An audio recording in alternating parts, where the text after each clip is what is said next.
کے رحمان خان سابق مرکزی وزیر کی زبانی عزیز سیٹھ ایک بے باک رہنما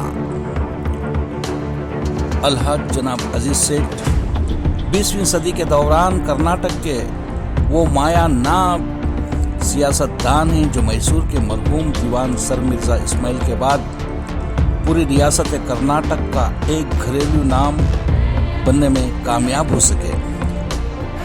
وہ قائدین کے بعد کرناٹک کے کسی مسلم قائد کو تاریخ میں وہ مقام و مرتبہ نہ مل سکا۔ عزیز سیٹھ جن کا تعلق کچی میمن خاندان سے تھا اور اس کے آباء و اجداد معروف تاجر تھے، جبکہ عزیز سیٹھ عوام میں مقبول ہیرو بن گئے۔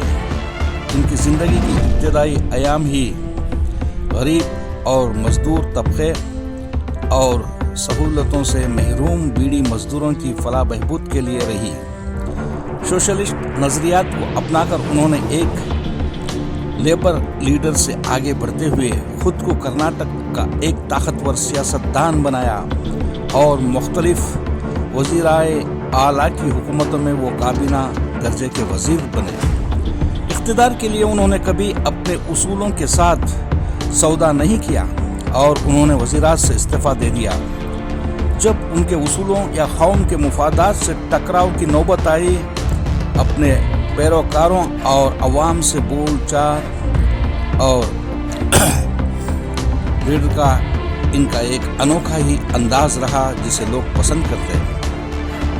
اگر یہی انداز کوئی اور رہنما اپنانے کی کوشش کرتا تو شاید اس کے چننے نہ دیا جاتا۔ عوام کے مسائل کی نمائندگی کرتے ہوئے وہ حکام کو سینکڑوں خطوط لکھا کرتے ہیں۔ میں جناب عزیز سیٹھ کو دور طالب علمی سے واقف ہوں۔ 1955 سے 1959 تک میری تعلیم میسور کے ڈی بنومیا کالج آف کامرس میں ہوئی اور میرا قیام مسلم ہاسٹل میسور میں رہا۔ اس وقت جناب عزیز سیٹھ میرے سٹی میونسپلٹی کے کونسلر تھے۔ وہ عوام میں اس لیے مقبول رہے کہ اس دور سے ہی وہ بلدی مسائل کا سلجھانے کے لیے جدوجہد میں لگے رہے اور انتخابات کرتے۔ ساتھ ہی بیڑی مزدور یونین کے صدر کے طور پر وہ کئی بار انتخابات کے لیے میدان میں اترے اور کامیاب ہو گئے۔ ان کی کامیابی نے عوام میں محمد عباس سیٹھ کی عوام میں مقبولیت کا مظاہرہ کیا۔ الحاج عزیز سیٹھ کو چچا کی وہی خوبیاں ورثے میں ملی۔ گزرتے وقت کے ساتھ عزیز سیٹھ میسور کا ایک جانا پہچانا نام بن گئے۔ سوشلسٹ پارٹی میں شامل ہونے کے بعد وہ میسور، منڈیا، کرگ اور ہاسن حلقے کے بلدی اداروں سے لیجسلیٹو کونسل کے لیے امیدوار بنے۔ ان انتخابات کی مہم کے دوران کونسلروں سے ووٹ مانگنے کے لیے میرے آبائی وطن کرشنا راج پیٹ آئے۔ اس وقت میرے والد میونسپل کونسلر تھے، اس لیے عزیز سیٹھ ہمارے گھر آئے۔ وہاں کھانا کھانے کے بعد انہوں نے میرے والد سے گزارش کی کہ ان کے حق میں ووٹ دیں۔ اس مرحلے میں میرے والد نے ووٹ دینے سے انکار کر دیا اور سمجھایا کہ سب سے پہلے تو وہ ایک کانگریسی کونسلر نے اور ان کے خلاف ایک کانگریسی امیدوار میدان میں ہے۔ ایسی صورت میں اگر وہ صرف اس لیے کہ آپ ایک مسلم امیدوار ہیں اگر اپنا ووٹ دیں گے تو اس پارٹی کے تئیں دھوکہ دہی ہوگی جس سے میں وابستہ ہوں۔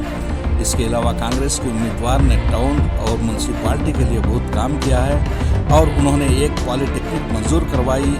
اس لیے ہماری اخلاقی ذمہ داری ہے کہ ان کو ووٹ دیں۔ اس پر جناب عزیز سیٹھ مایوس نہیں ہوئے بلکہ میرے والد کی بے باکی کی ستائش کی۔ جب بھی ہم ایک ساتھ ہوتے جناب عزیز سیٹھ اس واقعے کو تقریبات کے دوران دہرایا کرتے ہیں۔ جس وقت وہ کونسل کے رکن تھے، کچی میمن طبقے سے ہی وابستہ ایک اور عظیم شخصیت محمود ایاز نے 1964 میں روزنامہ سالار کی بنیاد رکھی۔ 1964 اور 1965 ملک میں بحران کا دور تھا جب مسلمانوں کو کوئی قیادت نہیں تھی۔ اس مرحلے میں 1964 کے دوران ان علماء اکرام اور مسلم قائدین نے مسلمانوں کی قیادت کے لیے مجلس مشاورت کا قیام کیا اور مشاورت کے قائدین نے پوری ریاست کا دورہ کیا۔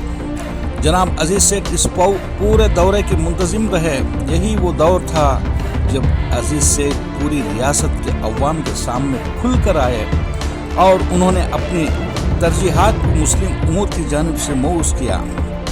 1968 تک وہ مجلس مشاورت کے ساتھ مکمل طور پر سرگرم رہے۔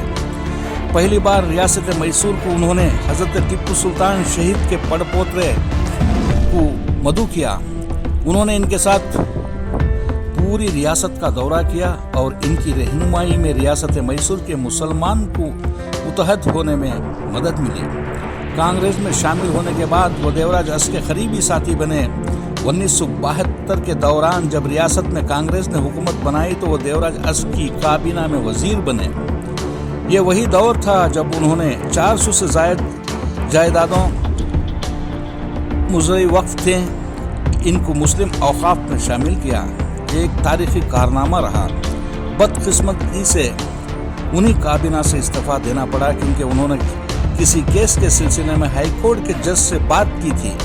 بحیثیت وزیر اوقاف و اوقاف املاک کی ترقی پر خصوصی توجہ دیا کرتے اور وہ پہلے وزیر اوقاف رہے جنہوں نے اوقافی اداروں میں سدھار کے لیے پہل کی تھی۔ اوقافی املاک کی ترقیات کے لیے میں نے 1972 سے جڑا رہا۔ میں نے انہیں مشورہ دیا تھا کہ کرناٹک وقف ڈیولپمنٹ کارپوریشن قائم کی جائے، جس سے انہوں نے منظور کر لیا، لیکن اس کو عملی جامہ نہیں پہنایا جا سکا کیونکہ انہوں نے وزارت سے استعفیٰ دے دیا۔ 1976 میں جب میں وقف بورڈ کا رکن بنا، میں نے کارپوریشن کے قیام کے منصوبے کو آگے بڑھایا اور وقف بورڈ کو اس بات کے لیے منوانے میں کامیاب رہا کہ ایک کارپوریشن قائم کی جائے۔ اس وقت تک 1979 کی دیوراج اس کی کابینہ میں ایک بار پھر وزیر بن گئے۔ کارپوریشن کا قیام ہو چکا تھا اور اس کی کارروائیاں شروع ہونے والی تھی۔ وہ کارپوریشن کے چیئرمین بن گئے اور میں ایگزیکٹو ڈائریکٹر۔ ہم نے کارپوریشن کے لیے سرمایہ اجرا کرنا شروع کیا اور پوری ریاست کے دورے پر رہے۔ بدقسمتی سے سیاسی تبدیلیوں کے سبب ہم دونوں کو کارپوریشن سے مستعفی ہونا پڑا۔ بیڑی مزدوروں کی فلاح بہبود کے لیے ان کی خدمات تاریخی رہی ہیں۔